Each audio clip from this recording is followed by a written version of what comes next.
You're solving people's issues. You're helping them to have, a better life in that aspect. And I say, when you look at it like that, like, it's not just a technology problem you're solving. When we build solutions and do those kind of things, and we automate processes and able to take a lot of work off people's plates, it's the ability to give them part of their life back.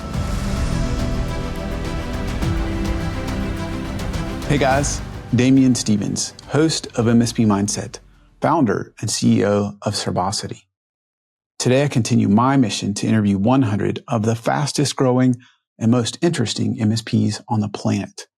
And today I am blessed to be joined by Maryann Pagano, who's the CEO, as well as Jason Caparaso, who is the CTO of Blackhawk Data. And they share how they have gone from 0 to 96 million in revenue in just 6 years. What's crazier about this story is they've done it without a single acquisition and while bootstrapped. And if you want to know something that really is boggling to the mind, is they do it in New York City, one of the most competitive markets in the world for both talent and customers. And lastly, in the next 5 years, they plan to build this into $1 billion MSP. So if you want to change your mindset, to change your life, to change your MSP, don't miss out on my conversation with Maryann and Jason today. So Maryann and Jason, you guys have a really interesting story and a really fast growth story.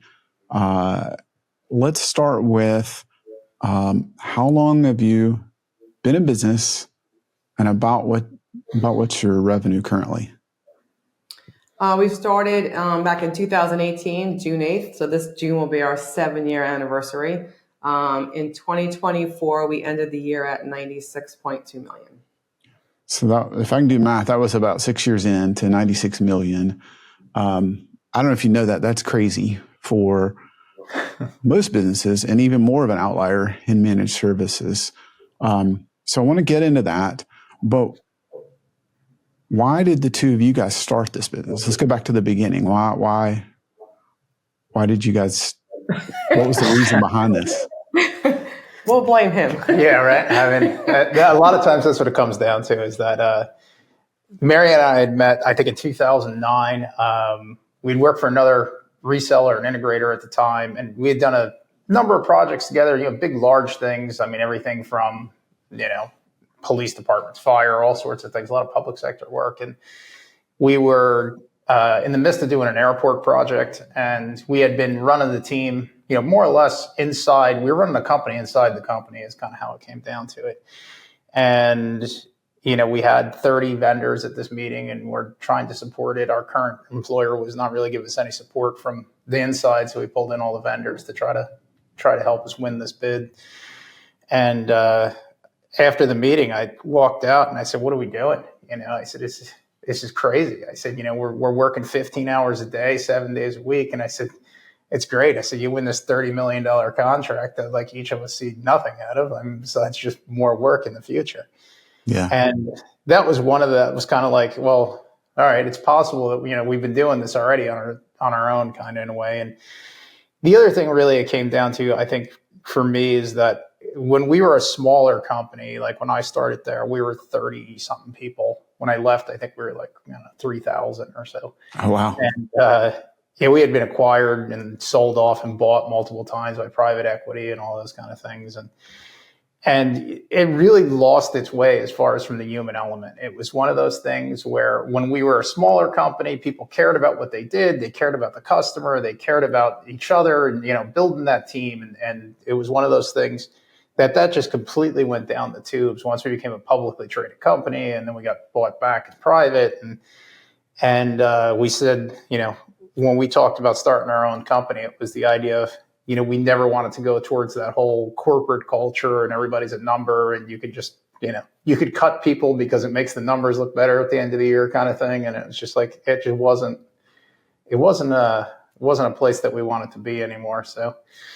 Well, I think you said, "Hey, let's quit our job and start a business." And my answer was, "I think you're crazy." Kind of worked out. I mean, come on. I think my first was, "Are you literally out of your mind?"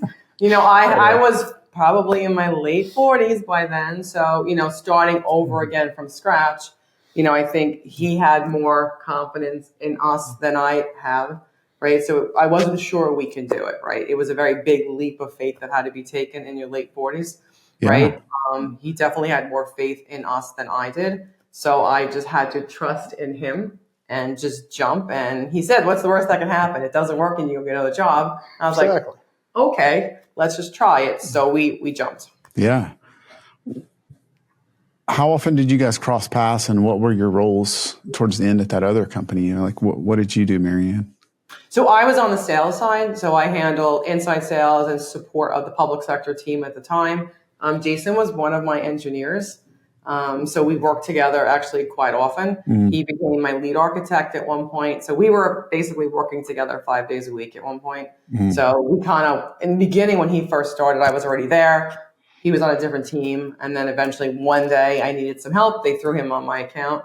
And then I made the dreaded mistake. I got a CCIE certification, and they're like, "Oh, we need that for this contract," and they positioned me to go lead this public sector effort, and it's never looked back. And that was the end of that, And then we wound up working together practically every day, and then eventually we wound up, now working together every day.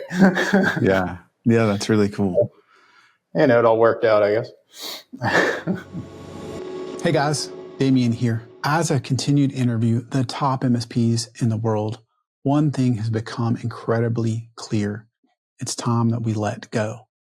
Even more than that, every time I focus on my zone of genius and get out of the way and do the very few things I'm good at and delegate to others, I'm ready for that next level of growth. So if you're ready for that next level of growth, one way that I could help you is with Servosity. We co-manage your backups and disaster recovery so you can focus on what you do best, let us do the rest, and then what we do is we test the backups every single day so you never have to worry. If you'd like to learn more, click the link below.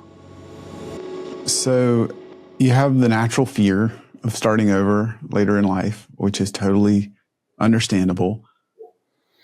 Why did, there's a fear there and there's a real risk there. So what was it you were hoping to achieve by taking that risk?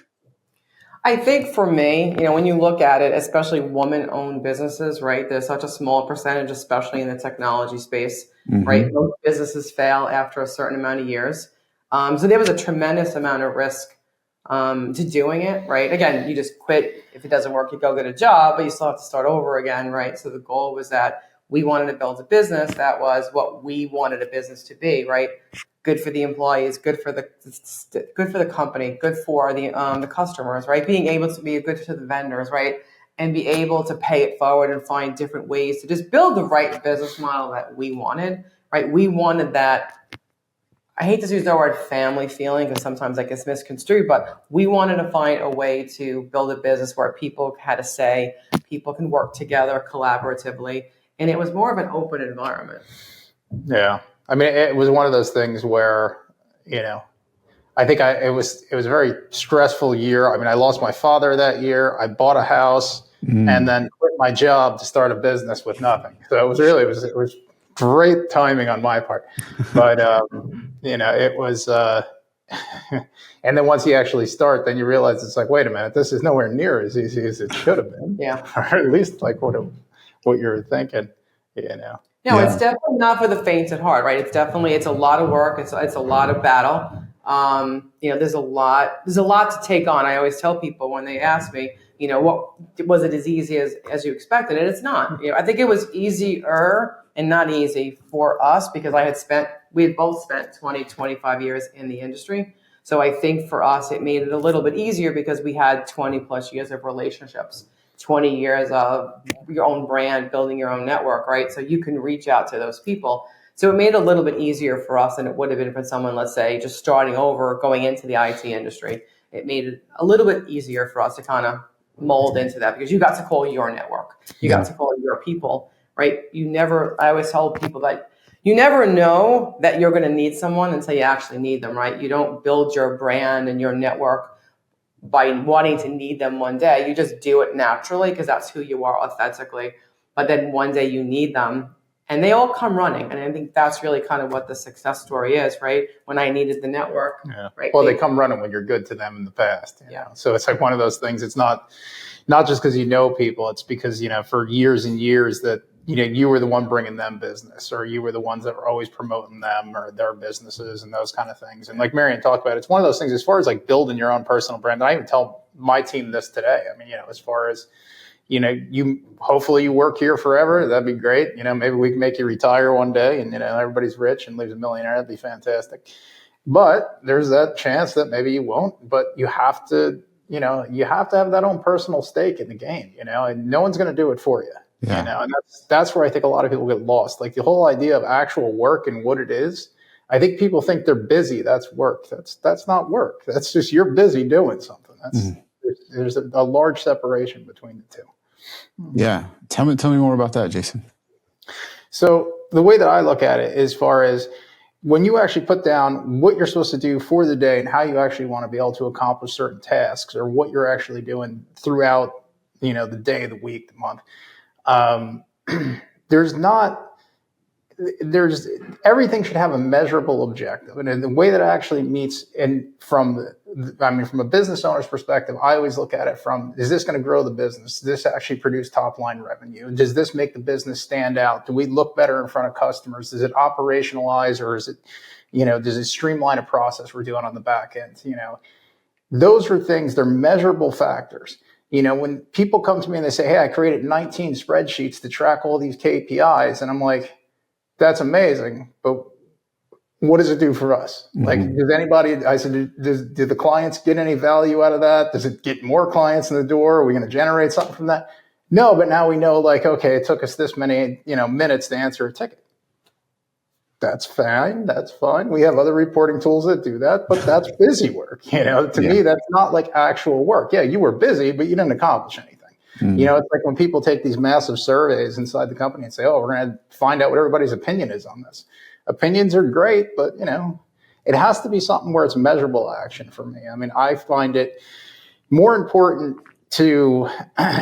If it's client-facing stuff, it has to be something that makes an impact to the customer. I tell people, listen, don't reach out to a customer, don't call them, don't do anything, or even potential customers, unless there's some type of value you could add. And even from a sales and marketing piece, and I think that should be across the board for every company that does business, is that because the amount of vendors that contact me and try to sell me on stuff all the time, and they just call me just to try to sell me anything. Like a guy called me yesterday and he tried selling me like balloons or something. I don't know what he was doing.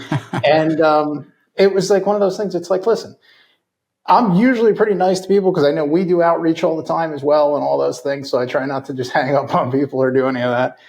But I say, don't be that person. Don't be the person that ever contacts anyone or even goes to, let's say, your peers or your boss or anybody. If you're not bringing the value of something that can actually be used to that person, that entire conversation was a waste of time. I hate to say it, but it is. And it's also one of those things, like one of our values here inside is having the people try to figure out, don't just take anybody else's word for it, question things, see if that's actually required. Is that needed? All because someone said, hey, you have to do this or this report or that action. Why? What does that actually accomplish? Mm-hmm. And you'd be amazed at the amount of times that you ask, well, why are you actually doing that? That you find out, I just thought that's what I should do. And it's like, there's a lot of other things you could be doing. I got a whole list of them that I'm doing that I wish you were doing. So, yeah. And it's just a learning curve, I mean, I've been an engineer my entire life, so it's always been, I have a very structured thought process, probably to a flaw, where people say, like, sometimes I'm hard to talk to because of that. Sure. It's kind of like one of those things I feel you're looking through me, and it's like, it's not what it is. I'm just trying to figure out exactly where this is going. That's funny. Yeah. As a kind of engineer, I can relate to that. How do you see because it's easier said than done, right? We should reach out and add value. That is, I couldn't agree more. Do you have any examples? How do you guys do this? What do you, or did somebody call and reach out and add value to you in some way? Because I think a lot of people say that, and then they end up generating some social media garbage by AI and, calling that value or whatever. Right. So, yeah. I mean, I think it's know your market, know your prospects, know who they are. Right. I mean, just even as a person, whether they support certain foundations, and what kind of technologies, what space that they're in. Like I tell people, if you're going to go after something, you want to go after, and you're going to do, okay, let's say food distribution. You don't know the lingo as far as how they actually talk, what they need, what a dock looks like, as far as their high lows, all those different things, what their pain points are, radio connections and the problems. And all because it doesn't mean that you're going to add any value. Then you also have to look at it and say, well, what are the most common problems and how do we solve those? What is something that this person can look at it and say, if I had that would make my life easier. And I always try to say, like, put yourself in that person's shoes. Like some random, person calls you off the street and says, I have this for you. What's the odds that you're going to give them more than 30 seconds? Mm-hmm. Unless they say, hey, listen, I can do this and it would actually make a difference in my day today. But I think because we come from the public sector space where the work that we've done for the last 15 years is directly impactful to people, to citizens, right? Whether it's an airport, a bridge, or a tunnel, right? Yeah. So I think because we've always directly impacted someone personally, right? You want to cross a bridge, you want the easy pass to work correctly, you want to find your baggage, right? On baggage handling, right? You want the planes to leave on time, right? You want a parking revenue to get your car in and out without getting stuck, right? So I think because we've lived in that world, right, we understand what it means to be impactful to someone. Yeah. I mean, you see end user frustration at a whole different level when you stop the train from getting across the river. Yeah. So I bet. Yeah. It's a different level of pressure sometimes. And that's why I think like certain things, you get a good handle on how to deal with different pieces of it. And I mean, what we tell everybody too, is like, listen, mistakes are going to happen. Nobody's perfect, and that's just the way of life. If you were perfect, I don't know. I don't even know where you'd be if you were perfect. I don't know what that actually equals, but be a princess at Disney World. I don't know. It's like something. I don't know what perfect looks like, to tell you the truth. But, I think the best thing is to keep honesty up front. If something goes wrong, let's say you drop a ticket, something goes down at a customer, you didn't get the alert, whatever it is, don't try to hide it. Mm-hmm. That's the one thing we tell everybody. So, if something goes wrong and despite where it is in the process, from the onboarding process all the way through, if there's an issue, be the first one to bring it up. Say, hey, listen, this got missed, or we didn't do this, or, we messed up in one spot or another, because there's nothing worse than telling someone, oh, yeah, no, I didn't. It's not us. Yeah. It's clearly you. No, you don't really want. I mean, I built a whole brand around just being authentic and real and honest, right? So honesty is one of our core values. And I tell people, you just have to be honest with people. Hey, listen, I'm really sorry this happened. It's not the mistake, it's how you recover. And I think that's a really big piece of things. I mean, you learn early on in age, right? When you're younger, you make a really big mistake that's hugely impactful, right? That you just have to be able to recover from. And it's how they recover and how they handle the situation and how they handle it the next time that makes a difference for the clients. Because if we're managing a network, right, especially when we're doing it on the public sector side, again, it's impactful to people, right? If we miss something, it's up to us to stand up and say we missed something, and this is how we're not going to miss it again. So I want to back up a bit and go back to kind of the origin here of the origin story here in the company. And I'm curious, it sounds like you started because you weren't getting what you wanted. You didn't have an amazing place to work that valued people. And I want to dig into that more, but I have a question first, which is, what was your vision? Like, did you say, hey, we're going to be 96 million in 6 years, or we're going to be here or there? Like, did you have any idea? Or did you kind of from day one say we're going to be a crazy outlier? No, I think for me, I definitely didn't have the level of confidence that this was going to just flow. So I wasn't really sure where it was going to go. I figured if we hit, 5 million, I'd be happy, 10 million. But I think right out of the gate, it started right out of the gate, right? I think it was really probably early 2019 when we won Newark Airport Terminal 1, right, as a project, right? And I think that's kind of, it came so fast. And at that point, the hard parts are, right, now you've got a gigantic contract, no credit limit, you're brand new, right? So how do you finance staff, equipment, a warehouse, right? How do you set up a network operations center, buy software? Like, there's so much to it. So I think for me, and again, in my head, I'm still trying to figure out where we're going and where we are. I don't see as much level of success as everybody else does. I think the first time I saw it was when we hit CRN's, the solution provider 500 and then the fast growth 150, right? That's within a 4-year period. We kind of knew. And then I think when I hit JP Morgan Chase's 4th fastest female-led organization in the country, that was kind of the first time I stood up on a stage with all non-IT people, right? I was probably one of the very few IT people, and I was number 4 in the country behind, personal B2C brands, that I realized that we had done something special. Mm-hmm. Yeah, but then I kind of turn and go back to working, and so it's a fast transition. But I didn't think we would be where we are as fast as we are. You kind of did, but I don't think I did. Yeah. So, I don't know. I take an approach as far as if you go into anything like you couldn't fail, what would you actually do with it? I mean, that's the motto that I've always lived by. I mean, so it's like one of those things where, I never went into any situation in my life where it's like, oh, I'm going to fail at doing this. It's like, what's really, if you were going into it and you knew you'd succeed, what would you do differently? Mm. If you just let go of the reservation sometimes, just as scary as that can be, sometimes that's the best thing you can do, because your own beliefs sometimes will limit you and as far as what you can achieve. Yeah. Not sometimes, all the time in my case. Yeah. But I think starting an MSP, you can talk yourself out of anything. But I think people, when you look at, and I did this for the U.S. Small Business Administration Award that we won back in 2020, I want to say, during COVID. It's about having a job one day, right? And somebody else is responsible for success and failure and payroll and the day-to-day. And then one day you wake up and then that person becomes you.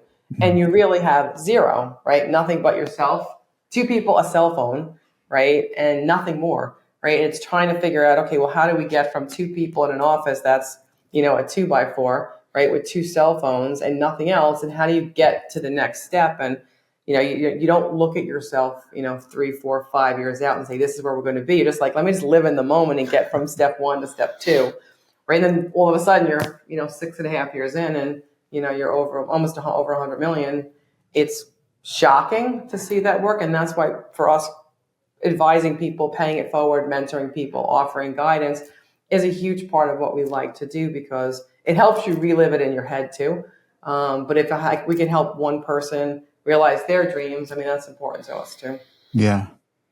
Take me back to the first year. Did you guys immediately hire people? Was it just the 2 of you guys? How did how did you get that initial traction and first client, first hires, those kind of things? So it was just us in the beginning. So I think it was us till probably 2019 or the end of 2018. So it was just the 2 of us. It was, again, 2 people on a cell phone. So I just went through my cell phone, just calling people and reaching out and introducing what we were doing and the concept, what we were trying to accomplish. It wasn't until probably early 2019 when we hired our first 2 employees, one on your side, one on my side, right, where things started to get rolling. So now we needed some help and support, right? I needed somebody to do something for me, right, besides me doing everything, because I now had to go out and sell, right? Yeah. He had to go be an engineer and, kind of go with me. So we hired our first 2 employees, I think, in early 2019. Then we started getting projects and we started hiring more and more people. So by 2020, we probably had a staff of 10 or so. Yeah. And then obviously the world actually melted. one of our still to this day and one of our best managed services clients, we actually got out of a cold call at random. We were going down the list of just people that were in the area and that we had known we'd done business with probably in the past. I mean, not even personally, I had never actually worked on this client, and Maryann managed to call him. What was she at the time? What was Donna? She was a manager of telecommunications. It was just a random cold call, right place, right time. It's rare. And hit that window again. The way that we actually got that one it was kind of I guess an act of fate in a way, because since we didn't have a whole lot going on, there was only 4 of us, I think, in the company at that point. They had a full outage. Their current MSP was actually a large provider in this area, and more or less had just thrown their hands up. So, yeah, I don't know how EIGRP over the top works, and you guys are on your own. Wow. being a CCIE and all those kind of things, it was like, oh, it should show at the top. Yeah, no problem. I can fix that. And so we wound up hopping on a call with them, with their current MSP, and they gave us screen control to actually fix it. Wow. And so, yeah, we dove in there. We got everything back up and running. They got their network back. Everything popped back up and then started functioning. And they run a call center with thousands of people, big, healthcare thing. And good for the MSP for being willing to do that. That's surprising. Yeah. And they were, the end client was extremely grateful that, we did what we did. Originally, we had actually called them about, they had an old contact center that we knew that they had, and we called them about actually, working with them as far as, replacing contact center and managing that. And we just happened to call them the right day, and they've been a client ever since. And that's one of the things, and the clients that are our best ones, and the way that we always got them is that we actually always offered that help kind of up front, where it was one of those things where they were having challenges and whatever they were doing. And even the content and anything that we make, I mean, a lot of it, when we say outreach or any kind of thing like that, then we want it to provide value.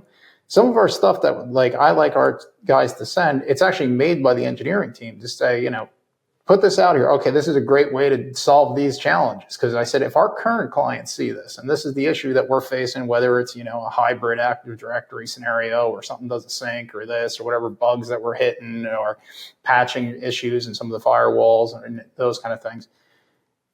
Put together, part of the run book. Of course, you got to leave all the details out, but, and make that kind of an outreach or say, listen, we're facing these kind of challenges every day. If you're facing it, click here, and this is exactly how to solve the problem. Here's all the pieces. Here's the script. Here's everything. Here's our GitHub repo. I mean, have at it. And if you need help, let us know.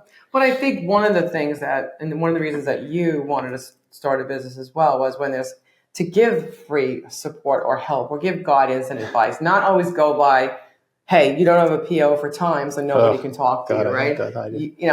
We like the fact that our customers can call our engineers. They can just call up for help. We've jumped into many people, commercial and public sector, and just helped out because it was the right thing to do, right? And it shows trust, loyalty, and the fact that we would go above and beyond. I mean, we're available 24/7 on the knock side, right? Anytime someone's got a call or a problem, they can call either one of us at any time and we'll answer the phone and jump in. So I think it's important for us to continue that model as we get bigger, which gets harder to do.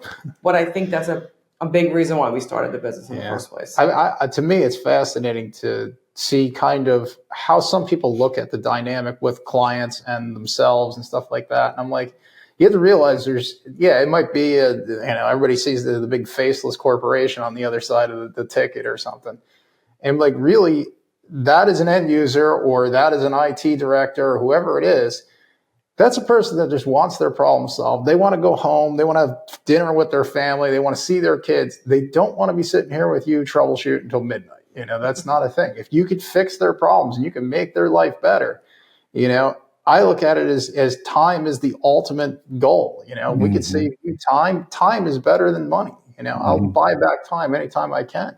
Because it's one of those things that's worth more to me because it's such a, there's such a finite amount of time in life that you get to have. So if you could either spend it, beating your head into the wall on these ridiculous problems, or you could spend it with your kids, I mean, it's so to me, it's one of those things. You're solving people's issues. You're helping them to have, a better life in that aspect. And I say, when you look at it like that, it's not just a technology problem you're solving. When we build solutions and do those kind of things and we automate processes and able to take a lot of work off people's plates, it's the ability to give them part of their life back. When I talk to an IT manager and he tells me he's working 70, 80 hours a week because the place is on fire all the time and he's got nobody, it's going to answer tickets. And, the one guy that he had quit and, now it's just him and the company's telling him that he's not getting another wreck. And it's like, let's put something in place, to try to fix that, because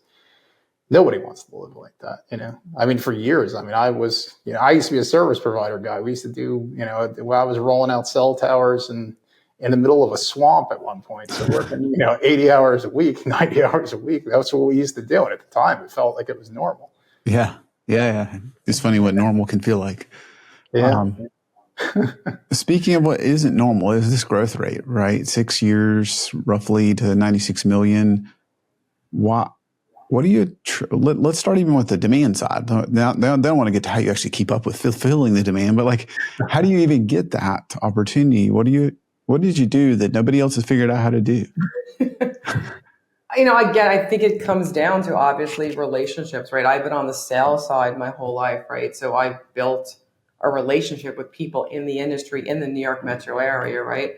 So I think a lot of that has to do with the fact that, again, I've given so much to people over time. There was a trust built in, customers I got to know over time, vendors I got to know over time, so it's basically bringing them into our world. And I think that people have been drawn to the fact that we're not just two people trying to build a business. We're actually trying to build a business, make it better for our staff, our people, our customers, and giving back at the same time. And I think that people just given back to us because of that. It was very hard to start a business, right? We've gone through some tumultuous times, right? 2020 happened, the world melted to the ground. So now picture having like a handful of clients, a staff, and trying to keep them alive, right? Yeah. During lots of things that have happened. It's been a tough 4 or 5 years as U.S. citizens, as people, right? So you've had to deal with an awful lot. But I do think that people really gave back a lot, and they continue to, right? So that our industry has the ability to continue to pay it forward to each other. And I think they like the fact that we're just two people, right, trying to help, right? And they see the dynamic between us. And I think they like the fact that we're giving to our staff, we're giving to them. We have their best interest at heart, whether we're partnering with other larger VARs, whether we're going direct to a customer, right? I think they just like it. I think that that's helped because it just rolls the funnel. Over time, we've had to hire more sales staff, right? I can't sell alone, right? So we've had to hire more sales staff and kind of integrate them into, the ecosystem that we've already built, right? The brand that we've already built, right? So I think that And how that's did that go initially? Because there's owner-led selling, but who can be Maryann? Like that's a tough act to follow, right? You can't. It's hard to replicate. It was hard for me to replicate, and I realized they can't do it my way. They've got to do it differently. So did you already know that? Did that just work? Did you struggle through that phase as much? It's hard because, like you said, it's something where you kind of built your brand. You know who you are, right? It's taken years to do that. So as you start to bring people on, right, people do things differently. People have a different look and feel to how they want to accomplish the same thing. What I train and I spend a lot of time mentoring, guiding people to, hey, this is how I got here. This is what I've done. Listen, as long as your end result is the same, I think letting go is hard because it's kind of your baby, right? You built it from the beginning. It's got a lot of responsibility attached to it, right? So I think there are times you have to kind of white knuckle me away from things, right? And it's hard to pry things out of my hands, but I've had to learn to do it to scale. And it happens at different times, right? Being a full-time project manager on top of everything else was really hard, but I got too much for me. So we had to hire somebody else and kind of let me let go over time, right? Mm-hmm. As more salespeople came, kind of helping them through it. But it wasn't easy. It still isn't, right? Because I'm still me, right? But I think that I've helped. I always say, and my friend Krista Malik always tells me, it's not just your rise to the top, it's who you're going to take with you, right? And how you're going to help bring people with you. And I think that I kind of built a knack for doing that in the last 5.5, 6 years. So I think we've done much better. How do we keep up with it? Wow, that's really hard. Because I think it's hard to not let it get away from you, right? It's hard to, the more, like, we were really good at really spending a lot of time with everybody on the team, really mentoring every person on the team. And that gets harder. So many hours and in it's the not scalable because we run out of time, right? So we had to hire people that we trusted, right? People that were part of our, what we call the Black Hawk 11 family, right? Some of the 11 people that stood by us when we started this, and kind of bring some of them back, right? Because those were the ones that we trusted. So being able to build a team around us that we could trust to help get us to the next level, we're still doing that because you have to balance money and all that kind of stuff and when you could bring people in. Sure. But I think that fast growth is hard because you have to keep up with process procedures and keep things moving at a pace that you want. Yeah. I mean, the other thing really to point out there too, that where growth really becomes a difficult piece is the better the talent, the more expensive they are, right? Yeah. But you hire someone that's mediocre for less money, that never works out well. It really doesn't, and being completely self-funded, I mean, we don't have any kind of outside investments, no other capital. So it's pretty much everything that we had when we started it, which wasn't a fortune, and everything the business makes gets reinvested back into the business to actually be able to drive that forward. Because the way that we look at it is, you can't build a business around like one person, whether that's, you wind up with key man risk and all sorts of other problems. But the business, it's like a pine tree, right? You need all those needles and all that pieces that push out so that this way that the business can expand and grow and be healthy and it's like that. If you try to just run it up one stick, you wind up with a single stick, it falls over in the wind and you're all done, And so you have to look at it from multiple different avenues, right? When you hire somebody, the main thing that really, certain things can be taught. There's certain skills that people can learn. They can be, invested in different pieces of it. The one thing that you really can't get around though is like someone's actual character, right? Mm-hmm. Like their values, if their values don't align with your values and the company's values, no matter how good they may seem on paper or when they, tried to sell you in the interview or anything else, if you don't feel right when you interview somebody or, you ask them to present a situation as something maybe that they accomplished, what they really feel good about, or, when they did these type of actions or whatever it is, and it doesn't align with where your value is for your company. Like for us, I don't want to have anybody ever come in here and tell me, oh, they're going to sell in some mechanism by, offering the bait and switch or some kind of nonsense. Oh, I got a whole lot of customers like that. Well, that's good. You can go work somewhere else and do that. Mm-hmm. And that's, so to me, if you hire the people that believe in the actual values of the company and the mission of where you're taking it, they do much, much better. Yeah. And I guess the other thing is to always try to elevate the team, try to hire someone that's always going to raise the bar, because you wind up, you can't always do it because you do need junior people here and there and fill gaps and all these kind of things. But when you're hiring leaders and you're hiring anybody like that, you got to make sure that their standards, you want their standards to be higher than your standards. Mm-hmm. Those are the people that can execute. They're the ones that can lead, and they're the ones that take it seriously. You want them to, they should operate it like it's their company, Mm-hmm. And if they can't do that, they're, and it's a tough thing because if you're smaller, like when we were smaller and in the MSP space, that you get to this point where it's like, all right, you got 3 people, 5 people, answering calls or whatever it is. And then it's like, okay, you're running, you got a 24/7 client now because you get, a financial company. It's got offices all around the globe. Okay, well, how do we bridge the gap from doing what we're doing right now where we only need coverage till 8:00 on the Eastern coast to worldwide? And that, that brings in those types of challenges. Well, how do you manage to scale that and not bankrupt yourself at the same time, because it's like, now I got to add 4 more people to the team because I decided to sell this one client. It's a tough balance. It's a balance that we're always. It's a big learning curve too, because you realize kind of where your ideal candidate is in your market. Because you're asking like, how do you actually grow that? So the idea is, if you are genuinely good at what you do and you really care about the customer, you know what actually happens? Customers will tell other ones about you that I use their service. It's fantastic. These people check in with me, make sure everything's all right.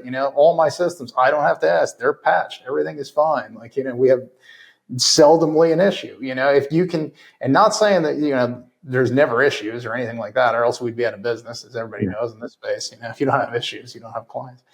But it's kind of the idea of just really, it's like, to me, it's almost like a customer service more than a technical aspect a lot of times. If people really feel the value, and the other thing where I think they have to feel the value in the right amount of span. There's like companies that'll tell you, oh, the way that they do billing or this and that, it's value recognition over a time period. Don't short sell yourself because you had a bad month. It's like one of those things because there'll be issues that pop up in a month. You'll wind up with 3 outages in a week or something like that. And it's a terrible month. And you'll talk to the customer at the end of the month. So, the recommendation is never do month-to-month contracts because you will lose every time on those, no matter what. Because people will be like, "Oh man, it was great value for 3 months. One bad month, you're out the door." Yeah. So I want to talk about one part because you mentioned this, that it's organic in terms of, or that it's bootstrapped, right? So there's no outside funding. You guys started this. You've continued to reinvest. Sounds like probably every penny to keep this growing, I would imagine. But the other part of it that I want everybody to know is, right, at 96 million, like what's the percentage managed services versus other? So, I mean, we're looking like probably a 60-40 split, right?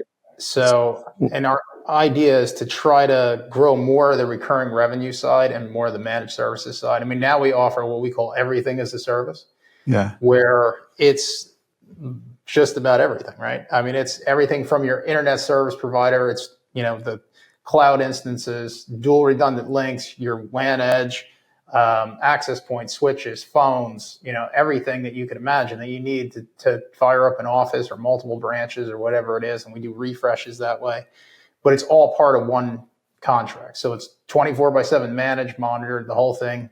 And that all you have to do is pretty much, it's like the old days of the Volkswagen commercial, sign and drive, except this is sign and network. So this is, but it's, I mean, the tough thing about that is that, you're going into brownfield environments where if everything's greenfield, if you're building new offices, fantastic. The chances of that, you get about 5% maybe that are actually doing that. Yeah. Most of the time you come into a spot where, I just bought these switches last year, or I bought these access points, or I got these firewalls, or whatever it is. So that's a hard sell. It's good for the customers you've had for a while that are coming up on life cycle refreshes and things like that you could offer them the idea, instead of you fighting the vendor and licensing and renewals and all the other stuff, go with this. Every 3 to 5 years, it just auto renews itself. We refresh the hardware and all those things. The other thing that I think is also people kind of forget about is there's a lot of other more down market type pieces of the network, or even part of the managed services, where, I mean, like the OT world, right? Some of our companies and mechanical companies, a lot of HVAC, stuff like that, a lot of the more physical components. That's like the forgotten land, I think. I think everybody's so used to, okay, I'll manage these laptops, desktops, these servers, the cloud instance, even the network at this point is kind of like, there's some switches in the closet and some APs on the ceiling. Nobody cares. And no one has a phone anymore on their desk. And, but there's actually, with the growth of the whole OT market, the IoT market, now there's more of that out there than probably a lot of the other devices. Yeah. But it's a different world, but if you could also be a differentiator and offer value in that some companies, just because of what they're doing to manage it today, is so difficult, because that's not the business they're in. They're not a technology company, but they want to be able to see this stuff that's now gotten connected to the network in a more streamlined way. Offering all that kind of services usually wraps you into the bigger picture. You kind of start at the edge and work your way in, is kind of one of our strategies for things. Yeah. So I'm curious. I'd love to hear each of your takes of, like, because it's both the sales, marketing, like the demand side and fulfillment side, but you right, just to kind of think through this, it's self-funded. If I got this right, it's organic growth. So it's not a bunch of acquisitions. So, the $96 million business with a tremendous amount of managed services within that is growing, self-funded, still growing quickly, and in maybe the most competitive market, certainly one of the most competitive markets in the world. And I mean that both for business and for talent, right? Yeah. So if you sell it, can you fulfill it? Probably not. That's what a lot of people would say. Most people can't sell it. I'd love to start with like, how do you even get that? But how do you achieve this kind of, because my point is you are an outlier for some reason, and I'm just trying to help others get even a glimpse of what that is. I think people make an assumption that we've been funded by people, right? Venture capital money and stuff like that. Because again, that's a lot of growth and a lot of dollars. I always tell everyone it's a lot of blood, sweat, and tears, mostly tears for me. We didn't have a lot of money to start, right? Like you said, he just bought a house. I didn't really have a lot of money in the bank at that point. So you're really just using your own money to just start getting an office space, right? I had to go buy a laptop, like silly things that like he bought the laptop for me because I didn't even have one. So it's like small things like that you're starting out with. And it's really, it's lots of baby steps, right? Reaching out to people that people that you worked with in the past, even if they didn't have any purpose for what you were trying to do, right? You're just helping people spread the word. And it's in a sales world, when you move jobs or you start a business, you're always calling the who you know first, right? And who you have a relationship with first. So my suggestion to people is starting a business, call who you know first. Just spread the word, right? Just find ways to talk to people, make every interaction worth something. There's a lot of times I speak to people, just to speak to people, right? Just to have an interaction, because you never know if a year from now, 2 years from now, something will come up for either one of you that will say, hey, when I spoke to that person 2 years ago, fast forward, now we have a reason to do business together. Right. And I think that, and I tell people, especially in our super competitive market in the city of New York, right? I couldn't pick a harder spot to start in. There are basically MSPs and solutions providers, probably 15 of us in a mile radius of each other. And I think it was us leaning on other competitors, right? Being woman owned, right? There was ways we can help them gain a competitive advantage, right? So it's using whatever things we could find to really kind of start the ball rolling, right? But like I said before, you run into a situation, well, now I have staff or now I have a project, but now I don't have any money, right? And that's where that work comes in again. It's like, well, great, we just got a $5 million project to rebuild Newark Airport. Sure, how am I going to buy that? Selling it off my charm, and now it's like, well, now I say, okay, no, now I need money, right? Yeah. So it's like, hey, my friend who works at a distributor, could you loan me $5 million to place an order? And I can just wait for the response back. And he's like, okay, sure. Because there was trust over 20 years. And that's, people ask me this all the time, like, how do I get any money? Right. And it's really being able to find small business loans or, distributors or manufacturers that will give you any type of loan. But that's super hard when you're young. I mean, we went to what I call a loan shark at one point for an SBA loan, right? Just so we had a loan because you needed something, right, to keep getting credit. Yeah. It's like to bridge that gap with payroll and expenses and all those kind of things. You can't have that one day like, well, today you're not getting paid. Right. You need some kind of pool of money. When the customers pay, we'll pay you. No one likes. But then you're personally guaranteed, right? You're personally guaranteed. At that point, my house had just been paid off for some odd reason. So I put my house up for collateral just so that we could get a small business loan, right? Yeah. So there's different little things that you really have to jump and take some risks on. And it's scary, when I was so happy when, my house was no longer collateral, and we can kind of soar on our own. But I think it's a lot of baby steps and, people being able just to find the right mix of people. And, I tell people it's lonely at the top, right? And it is because you need to find people that you can talk to, because at some point you can't collaborate with people that work for you. Yeah.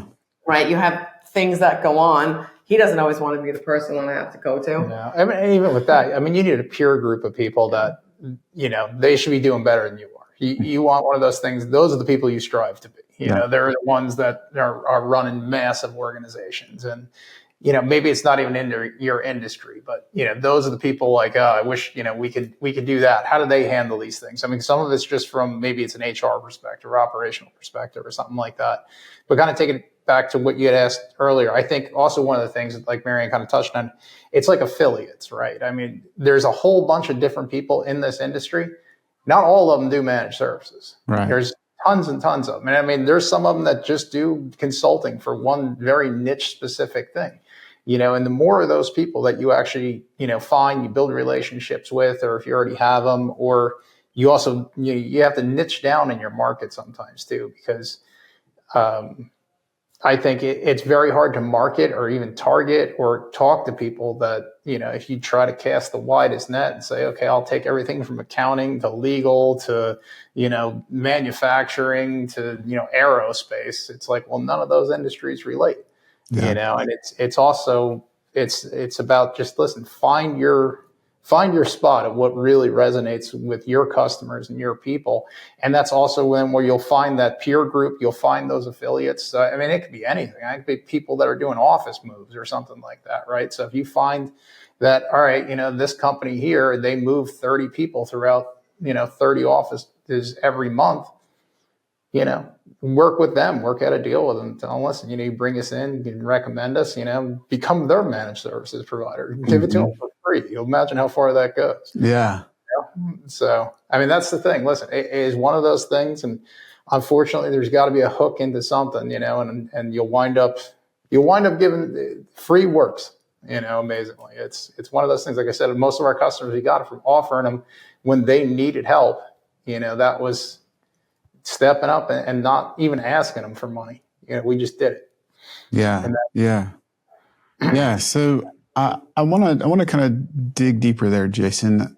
How, with this kind of rapid growth and bootstrapped, you mentioned you hire this great talent. Great talent is not cheap.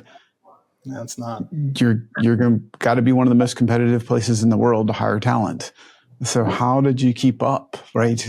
It's a miracle that Maryann and her team could sell it. It's a whole nother miracle that you could fulfill at this pace of growth and in acquire talent and afford to acquire talent. Yeah, well, that's one of the great things about the managed services business is that since a lot of it can be remotely done, right? We have people like at Dispatch, and we got 20 guys here in the New York metro area. We cover from DC to Boston, and those are the people on the ground. But it's also it is easier and to find people, since we can use remote people, that they're all over the country. We're in, I don't know, 18 states, something like that. So that does help us on that fact, because trying to hire people here in this area, it's when we need, because we have customers. And one of the other things that I think, the return to office thing, if anybody's trying to grow their practice, that is a great segment, because the people that get to return to office do 2 to 3 days a week, but it's any 2 or 3 days usually. The IT team winds up there 5 because they have to support the people that showed up 2 days here, 3 days here, whatever. Yeah. So if you offer them an on-site person that'll actually offset them coming into the office 5 days a week, you can imagine how quick they snap that one up. That's a good one. But I think we had to balance, right? When you came out of COVID, right? You're talking about 2 people who started right before COVID, right? So you're coming out of COVID and the whole work ethic changed, right? So it took us probably 2 solid years. Especially when we had to do anything with the, leave your house kind of model. That was once you tried to get anybody actually from doing remote work to going on site, because one of the things that we do that's probably a little bit different than a number of MSPs is that we do 24/7 dispatch as well. So if something's broken and they can't fix it remotely, we'll send somebody up to go fix it. Oh, wow. And that's actually been a differentiator for us in a lot of places where we've displaced, or they didn't even have other people. When I hear these stories from, these guys that are, the guys like the IT director, and he's like, I went up driving out on a Sunday to go reboot this switch and a pack on or something. I'm like, oh, why are you doing that? It's like, well, who else is going to do it? Well, it took a while for that to level out, right? I was the recruiter at one point. Right. So I was the initial recruiter. And it's like, will you put pants on? Will you leave your house? Do you have matching shoes? Right. So it was really hard for a good year and a half for us to find local talent. So we started looking at other states, right? Because for the managed services side, it didn't matter if they were here in New York or in North Carolina. So that made a big difference for us, right? Because you can now balance time zones and people in the Midwest and stuff.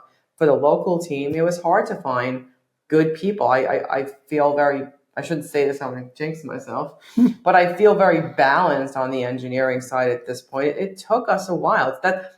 I thought people would be the easiest part of my job because I was very people oriented, but in a whole nother level, it's probably one of the hardest parts of the job is the people. Yeah. And the thing is too, you look, hiring certain roles, not that any of them are easy, but when you have the key roles, the one that's actually going to lead a practice and stuff like that, those are the ones you're going to spend the extra time and the money. Make sure don't interview like one person, don't interview 5, reach out to 50, interview all of them, and then see what actually goes across the entire piece to see which pieces of those actually resonate, who actually not just, has a great sales pitch or something trying to sell themselves into the position, but actually could talk about their experience, how they actually did something, wins that they had, what is, you tell people, tell me a time that you've actually had great success in your previous role. Like, what do they consider that, and that's you could tell the way that people interact with others and how they would manage a team, how they would do things. Because if you mess up at the top layer of the person that's going to run that team, and then they wind up hiring other people that underneath them, and it's a cascading effect where it's like, and you don't want to have to be like the henchman, you're going to come in there and cut the team in half and fire the top guy, because that never goes over well. Right. And listen, we've made that mistake. We've hired the wrong guy in that position. Like, we've done that. That's why I say that, because that was one of the hardest things, is to come in and say, this guy's the wrong guy for this seat. And, these are all the people that he brought in, and they're all also the wrong fit for our culture and for what we're trying to achieve. I think it's when we read the book Traction, and we went through Traction, where it says like right person, right seat, right? And you run through the people. I think people who are starting an MSP, running an MSP, all kind of know, right? People are the hardest part, right? Yeah. And you're going to make hiring mistakes. There's just no doubt about it. You'll start to learn from those mistakes. Like we've learned, don't hire alone, don't interview alone. So we'll interview together. Even though I don't know the technical side, I'll still sit in on an interview. He says it on the sales interview. So you're never alone. You got to have multiple perspectives is what it is, because what one person's focused on when they do an interview versus 2 people, and kind of the different perspectives. It's like the think tank thing, like the Y Combinator. But it's like the idea, like what I'll ask a salesperson and what she'll ask a salesperson, totally different questions. I mean, usually I'm a little bit meaner, but for any interview, maybe bad cop, right? Yeah. Yes. Usually it's me that's bad cop. Yeah. And so it's just people are great because they're the reason that the business actually grows and expands and everything else. And we keep reinvesting in our people. And we've made the mistake to try to hire lower resources thinking we could train them up, but we don't have that kind of time. I can't hire a guy that's only done this for 2 years and think that he's going to have the same level of capabilities. I'm not saying that time is everything. Like, experience doesn't mean anything. I've seen people that have done this for 20 years and terrible at it. But just to be able to have that capability, maybe to manage people or be able to do whatever it is, it's not something that you're going to be able to just ramp up on in 6 months, Right. And you don't have, unless you're starting out and you're 20 years old and you don't care. I mean, you have plenty of time ahead of you. The earlier you start, the better, I guess. But it's really, it's looking for what makes the most sense from just, sometimes, and it's tough to say, hey, spend this kind of money on something, because it's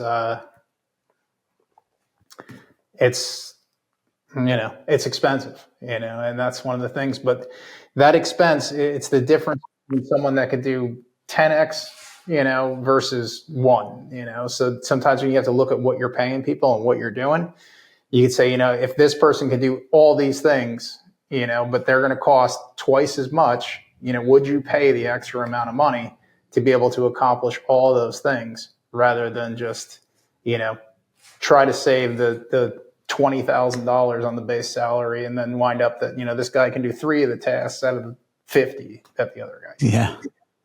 And that's big. Yeah. At least, and that took not too long, but it took long enough for at least myself to realize, because it's like, well, I could pay, a person this much. And it's like, well, yeah, but then there's all these other undone things. Like, now I have to hire somebody else to start doing the rest of those things that this person can't do. Yeah. And then if they don't do them well, that's even worse. Yeah. You guys talked about people and community and how important it is. And something kind of caught me by surprise a little bit, Maryann, where you, in the beginning, you said it's not only like I hear it's our team and it's our customers like that. I hear by most MSPs that have a clue, but you said vendors. You said the community at large, right? And I think that's important to you guys. So I'm curious if you can explain why community and the impact you guys are making, and with kind of all the different people, is so important to you. So I think when you look at the channel, right, people neglect that there's a full channel out there, right? It's a thing, right? It's manufacturer, distributor, VAR, MSP, end user, right? So I think the channel is really what keeps our whole industry flowing, right? And being able to work the channel from beginning to end, right? And the vendors are a big part of it, right? Finding vendors that have the same commonality as you do, finding vendors who care as much about their clients as you do, right? They care about the impact that they make on a solution that they sell rather than just overselling a solution, right? So being able to pair yourselves with all those manufacturers that are important to, because you still need product, right? You're a managed services provider, but you got to manage product, right? So you got to find the right mix of people, right, that kind of work with you and in the way that you do. But it's part of being in the channel, right? And when we do a lot of our women in tech, we have channel panels, which we have a representative from each one, being able to say why we lean on each other and why it's important to each other. Because at the end of the day, the customer benefits from the channel working collectively together as one, right? Because they benefit from that continuity, right? That streamlined flow. And it's more than just in the channel, right? When we look at different things that we want to pay it forward, right? For me, as a female in tech, right? I started a while ago. There weren't that many women in tech, right? There aren't many women CEOs or founder CEOs, right? Yeah. I'm not an appointed CEO. I wasn't handed anything and said, here you go, become a CEO. It was given zero and said, here, go try to make something of it. So for me to be able to give back and join different groups and have a mentorships and be able to help someone else. I remember when I was at Women of the Channel West last year, and I got up on the stage on a one-on-one interview with Carol and her. And she asked questions about my story and the journey. And then afterwards, my closing speaker was a famous author and stuff like that. And we were at an event afterwards, and there was a line forming. So I said to her, let me go. You've got people want to ask you questions. I'm going to veer off to the side. But they were there for me, which was kind of strange for me. And a woman came up to me and said, thank you for what you said on stage. You've changed my life and my family's life forever.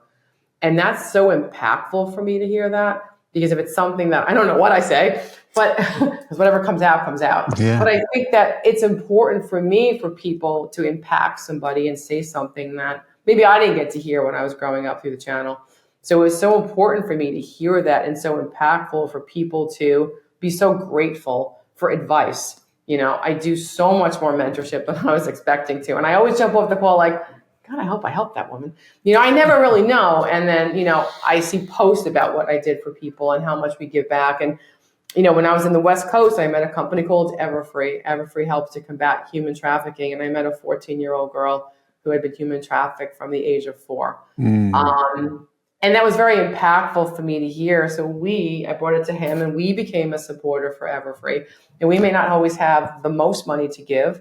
We give back proceeds from sales on a continual basis to Everfree. But it's using my network, right, to take that Everfree, right, motto and bring it to vendors, distributors, right? And we have done that. When I was at a women's event a couple of weeks ago, they brought Everfree in, right? Which is kind of great, because that was, again, me making a connection to two people. Yeah. And it shows that we were able to make an impact. And that's such a big part of what I want my legacy to be, right? Someone who gave back into the industry and gave back to others. And for me, that's an important piece for me. Yeah. Speaking of legacy, what's the biggest lessons that you've learned, either of you have learned over all your years in business? Patience is a virtue. Perfect is not a thing. I think for me, perfect is not a thing, right? I always feel like I'm sitting on a 3-legged stool where something always has to be, a hole's got to be plugged somewhere. And I really thought I can create perfect.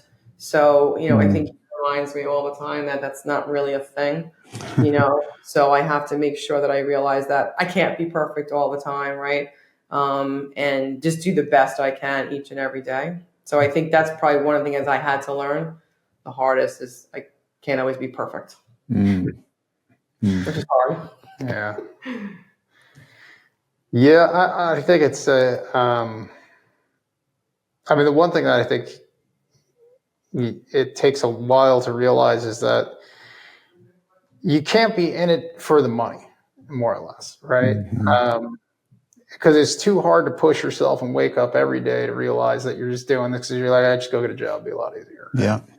And if you were actually doing this and you're trying to drive towards a purpose and a mission and you're trying to actually do things, and when you see that, there's people that work here that I've known probably for 15 years, that came back and they wound up working for us. And, to be able to see that, we've helped their career over the number of years that, now they have a family, they have a house, they have all these things. And, it becomes one of those things where you start to build this, interior culture where it's like, it's amazing to see that your success has become their success, and that's huge to me. It's like one of those things that, and being able to support, different organizations like Everfree and a number of them, but it's kind of, we're trying to build something where, we want it to be more than just, because money is great, but it's one of those things that if you can actually make a difference in someone's life or something like that, or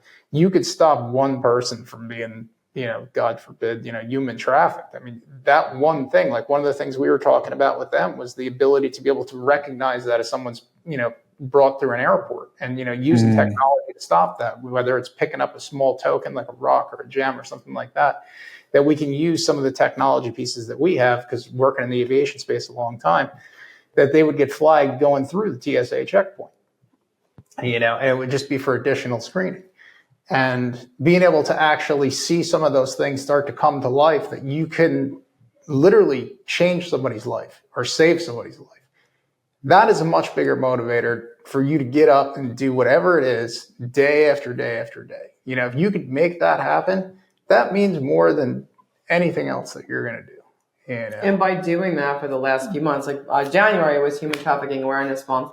So what we did was every time someone placed an order or did something, right, or signed a new contract, we donated to Everfree, right? We bought bracelets that they make that all proceeds go to survivors.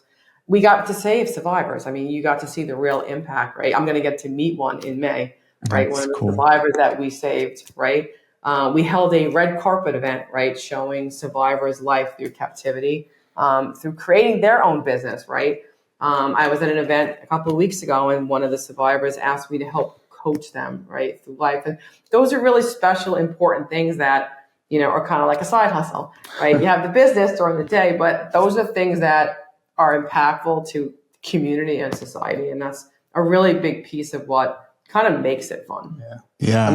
It's having that success that gives you the capabilities to give back and those kind of or arenas. Be able to reach like that. The fact that we have that reach, right? When you're sitting in a room and it's 500 people and, Everfree's on a stage. I think I was there in December. There was like 2,500 people, and Everfree's on a stage, and all they're talking about is how this company has made connections for them, right? And it's us, and they're talking about us, and there's 2,500 people in the room, and you're the one person that they make stand up. And it's like, wow, did I really make an impact on someone? And that's the cool part about it. It's exciting to see you've made an impact on someone's life. Yeah. It's hard to top that impact. It is. If there's one thing you could do over or do differently, what would that be? Oh, that's a tough one. Started earlier. Yeah, I know. I always say I wish I had started earlier, because obviously I'm older than he is. So I wish I would have started earlier, but then I'm not sure I would have had. You don't know if you had the patience and the skills and all the relationships. It's just. You need time to build your network and build your brand before you jump and start. Do I wish I got a handful of more years? Yeah. If I had to start over, I wish I had more confidence still in myself. So I think that still holds me back a little bit. I think that's a piece that just never changes. So I think if I was more confident in myself, I'd be able to hold myself up higher, maybe. I don't know. What would I do different? I don't know. That's a tough one. I know I can't be perfect, so I'd have to set out to know that I couldn't be perfect. Although I'm going to do 5 years and $1 billion. It takes every last breath I have. You're the first out of all the fast growing MSPs to say $1 billion 5 years from now. So I love that. It's Ambition. in magazine print and CRN magazine, so I can't take it back. And I love that mindset. If I don't shoot big, who's going to? That's right. That's exactly right. You know, you never want to dream small. You know, it's like one of those things that you have to get out there, and the main thing is don't take it's not like you're going to gamble with your life or your funds or anything like that. I mean, it's still a structured approach. Just never go into anything though thinking it's not going to work. You know, because you never want to be what they call what's active negative, I think. So it's like one of those things where you actually literally will talk yourself out of doing things because you think you're going to fail at it. Yeah. Where you have to be on the opposite side of things where prove to me it can't be done. Yeah. I think that's probably what I would do differently. I wish I would have had more confidence, more just know that we can just do it. I think I doubted for longer than I would have liked to, and I still have my moments. Sure. It's different personalities. Yeah. Well, I mean, the big thing, it's more of realizing, listen, everybody's just a person, and it's, you try to always bring the best out of people and try to get them to see really where the opportunity is in themselves, and sometimes it's not a fit for them. Unfortunately, like we've had people that have actually worked for us here, and they were in the wrong role, or it's just the wrong place for them. And, and it is tough conversation. Sometimes you have to have a lot with people to say, this is not for you. Fast growing companies are not for the faint at heart. It's definitely because you're different, right? You're not a 20,000 person company where you just blend. So when you come into a fast growing, right, high pace, fast moving company, it's not for everybody. Yeah. It's really not. It's hard. Especially when you have, two co-owners in the office all the time, and, it's like you can hide in a corner. We know where everybody is doing and where they are. So it's not for everybody. You can't come here and just blend. The good thing is that if you're motivated and you're willing to learn and all those things, there's unlimited potential of where you want to go with it. But it's not easy. Right.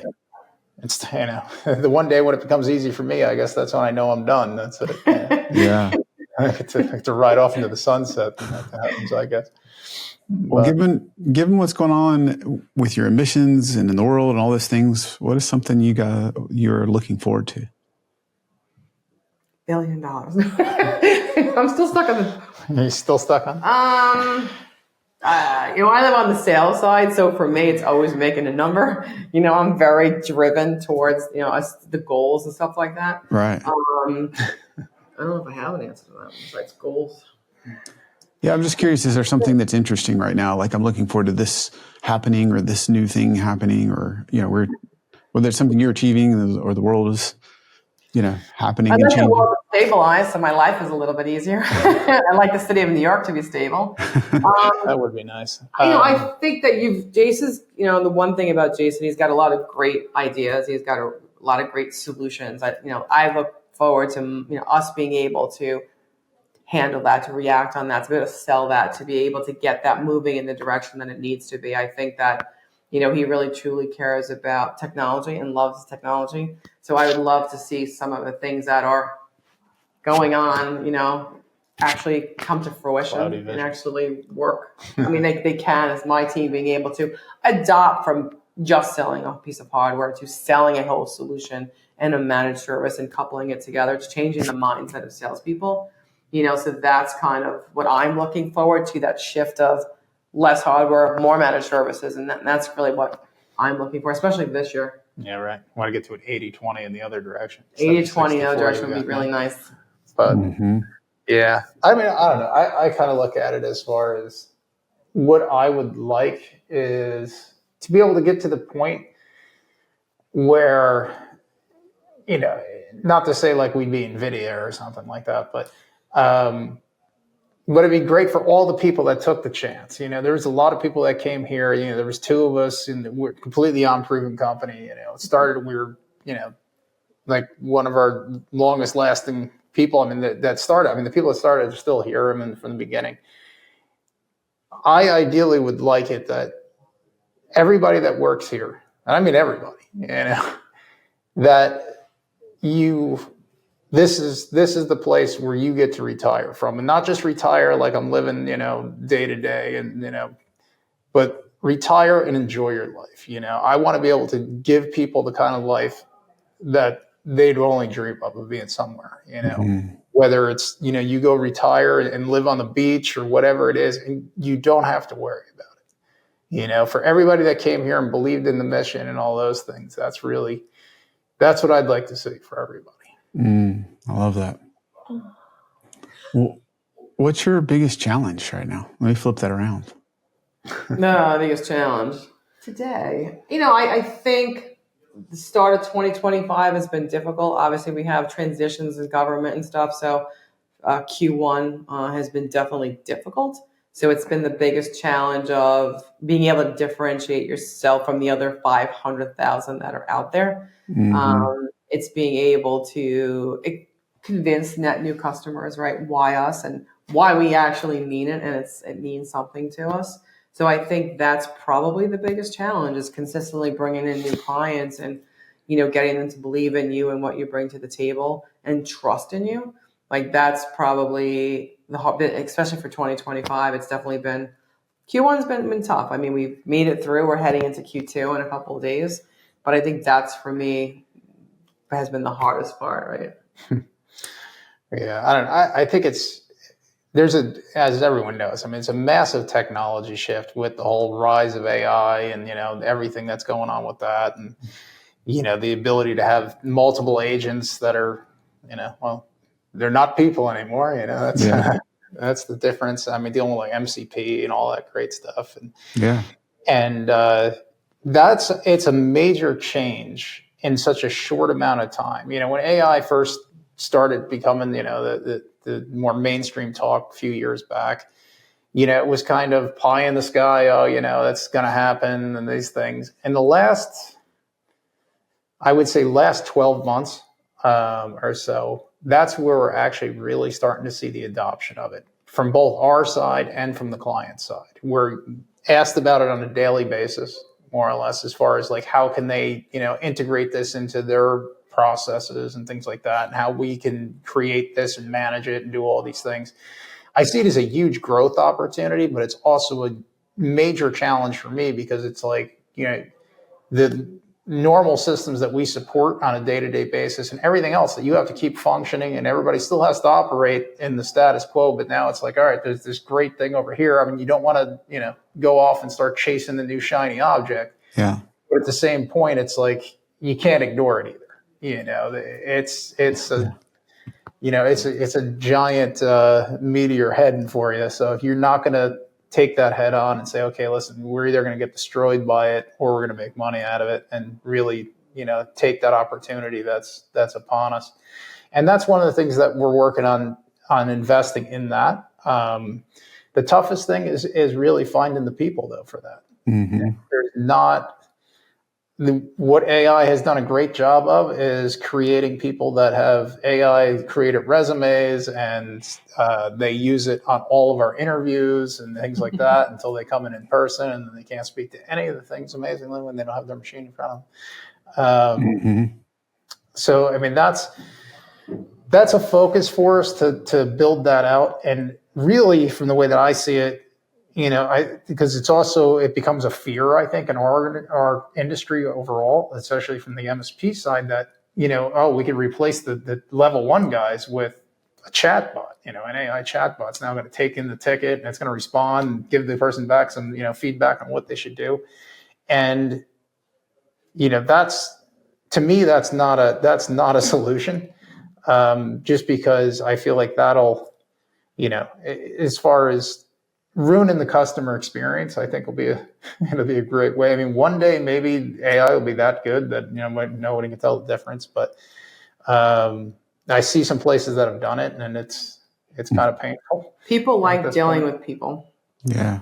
And I don't think we're ready to replace that yet, because you have to think about yourself calling in and just trying to hit zero every time to get somebody on the phone. I want my customers. The old IVR days. I want to be able to speak to my customers, to speak to a person, right? Well, I mean, the thing is, like, the way that I look at it, like, I was at a client the other day, and he told me how much he enjoys just talking to one of the guys. It's actually part of our managed services team. And he was talking to him about something completely, he was going to Idaho and he was doing this and that. And, the guy lives in Idaho. So he gave him all sorts of tips and things like that. And that's interaction. I mean, sure, you could probably have some kind of weird relationship with an AI chatbot, but that's going to be weird. Yeah. But the human element. Yeah, it's a totally different scenario. But, like, for me, it's like one of those things, like, I feel like we've been successful because we treat people as people. And if I take the human element out of that, I feel like that's going to really hinder where we shine in as far as being able to deliver. And, I don't want to automate that section out where that interaction that people seem to really gravitate to and like the idea that when people know them, they know their environment, they know what's going on, the other people that they're dealing with, what the personalities are, all those kind of things that that helps them. So it's not one of those things like no one ever calls into our support team and it's like they start over from square one. Right. Like, I make sure that the way that we structured everything is that every client has multiple people that'll be more or less the lead techs on that, and they know that client. So when they call in, it's the calls or the tickets and things that are routed to the certain people that know them the best. But I think one of the great parts is when I was in Atlantic City in January, and one of our MSP clients came up to me and was thankful for the staff that we have and how great they are and how they always go above and beyond. And that's such an important part for me, right? Because that means we did something right. Right, we instilled in someone and our someone team. Believed in the values. Yes, someone. That's when you start to hire for the values. It all resonates around it. Yeah, and that's really important because again, it's my brand, my network, right? Yeah. I need to make sure that everyone's holding true to what we believe in. Yeah, they do. So, do you see your role as purely technical with the AI pieces you were saying, like just to discuss? Capabilities of model context protocol, or do you see getting into like, do you replace people, or how are you going to have that conversation with your staff, or what fear do they have? Like, what do you see your role as? Yeah, I mean that conversation's come up. Yeah, as far as augmenting people with AI, and it's one of those things that. What I said, we're going to improve the experience and improve the efficiency for people, right? So this way, instead of you guys trying to figure out, where this is, this knowledge base or these articles or whatever it is, build our own internal system so that this way that, it makes it much easier. These tickets come in, there's already suggestions for what it could be, or these articles, and this is what the problem could be. But you're still the one driving it. You own the tickets. You own that relationship as far as with the people. I mean, there are other flip side of that is we're actually trying to make that also more customer facing as well. So that this way they can implement those same type of structure internally, and whether it's just, the simple, like using make and N8N and stitch and process together or whatever for them, but just to be able to help them out, to be able to see kind of the value in it. And then to be able to also realize that this is really, it's no different than any other technology tool that's coming down the line. Everybody had feared, when certain things came out that, it was going to take away jobs. And some of it did. I mean, like you look at the automotive thing with, production lines and things along that, like the whole, like Henry Ford did an amazing job with that. So there's going to be pieces of it, but there's also the other things where I tell my guys that it'll elevate you to the next level. There'll be the ones that'll just, if you're a person that just wants to do the very simple, I'm going to reset somebody's password and things like that, you're going to wind up getting phased out. It's going to happen, But this is also going to give you the time where you don't have to do those, like, everyday menial tasks, the nonsense stuff that's just very repeatable, and you could just get rid of that bottom 30% of those tasks you could concentrate on all the higher level pieces so that this way that you could actually start building that. And we even talk about the idea that if we could start saving time like that, that's when you really start build content, build, all sorts of things where this way you could start becoming the known expert. So no one ever phases out the guy that, he's the face of the known expert of how to solve all these great problems. Or even if you want to become the AI automation workflow guy, go do that. Anybody that sits in one spot forever will eventually be replaced. That's good if you don't have advice. any ambition, eventually, and the thing that kills me too is that when I have people and they no longer work here, but they told me that they didn't have the opportunity for that advancement. And I'm like, I can't do it for you. I can't learn it for you. That's not the way this works. You have to take the ambition. You have to do it on your own time. You have to read the books. You have to watch the videos. You have to do the labs. You have to do all the things to learn it, and that's the only way you ever get any better. Speaking of getting better, Jason, what's the number one book you'd recommend other MSP owners read? That other owners read?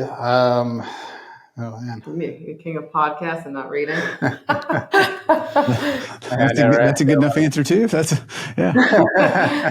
could do the podcast side of the house. Podcasts. But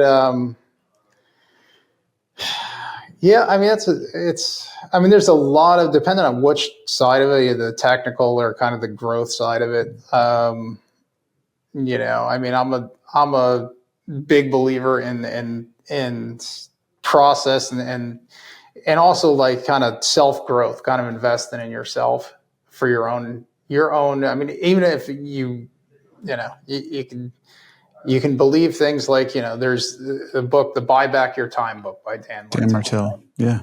Fantastic. And it's one of those things as far as it makes a whole bunch of sense when you look at it just from your own life, organizing your calendar into a flow where you're doing the same things. That makes a world of difference, and anybody that's actually running something, if they probably do it, and I am guilty of it still, where you're splitting up meetings and you're doing this and then something completely different 30 minutes later, and then you have a gap. And those are terrible things, and you'll realize the efficiencies once you actually change that, So, that's a great one. I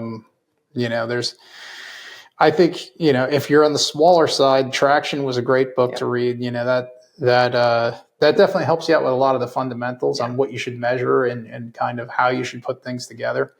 That really helped get us through the first couple of years. You eventually outgrow some of it, but I think Traction was probably one of the best books we read. We got that at a conference. Somebody handed us a book and said, here, read this.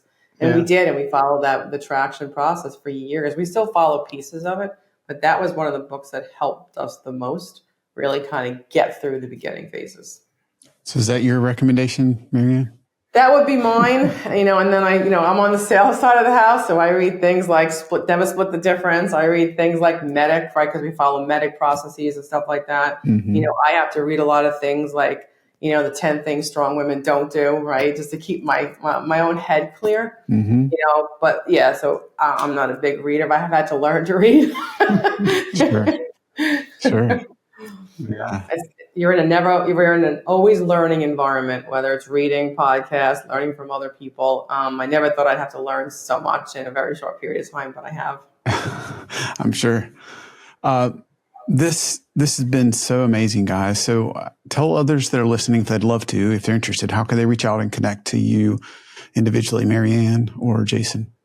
I'm a little slower than I used to be, but I'm on LinkedIn all the time, right? We do tons of events and tons of things to bring people together and help you build your network.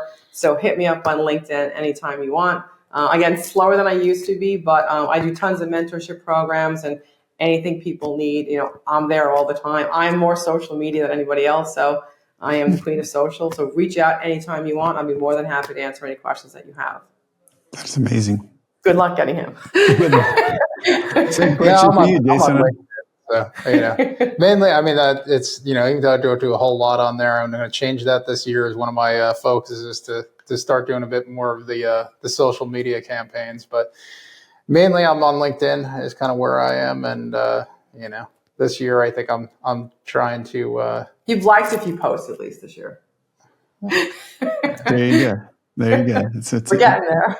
Yeah, small changes. Yeah, we'll make sure everybody that's listening take that opportunity to reach out to Maryann or Jason. And this has just been a blessing. You guys have taught me so much, and I have thoroughly enjoyed this. Thank you so much for being on MSP Mindset today. Thank you for having us. Oh, thanks for having us. Absolutely.